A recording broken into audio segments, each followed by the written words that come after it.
We pointed out the features that are built into footwear that Chris adequately pointed out are Band-Aid and not to be used in the long term. You can have long-term foot and body health if you start approaching a class of footwear. It has many different names. Some of the names I'm not quite a fan of.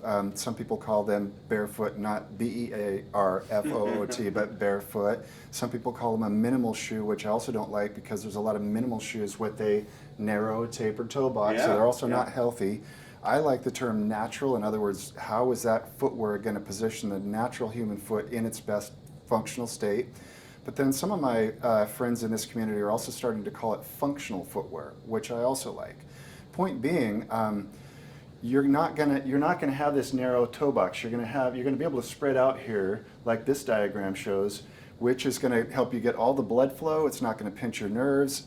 A wider base of support is going to help you get better balance, and all those nerve endings are going to get better information if you've got that nice spread out foundation. So be looking for a toe box that's widest at the tips of the toes. Be careful using this term wide toe box in a shoe store because what they think you mean is widest at the ball. We really want to differentiate. Notice this diagram has this foot widest at the tips of the toes. That's critical. Zero drop is a term that was coined by the Ultra Shoe Company. My friend Golden Harper started that company maybe 15 years ago. My mentor would have called it flat. And basically what that means is you do not have an elevated heel and the front of the shoe is the same level as the back of the shoe. Industry term these days is zero drop, means the same thing as flat. And the reason why that's critical is for the arch to function properly, you need to have your heel bone flat and level with all of your toe bones, and that's how your foot's going to function best. So that's the reason for zero drop.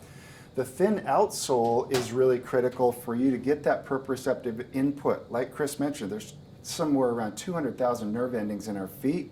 If you've got a very thin protective covering, just enough to protect you, but not enough to blunt that good neurologic information, your body's going to function better, as Chris knows. And then less is more. One of the things too we're focusing on is a heavier shoe makes the body work harder, you know? So lightweight's good. So widest at the tips of the toes, no arch supporting mechanisms, no elevated heel, no rigid toe spring, lightweight. It's going to be good. Yeah.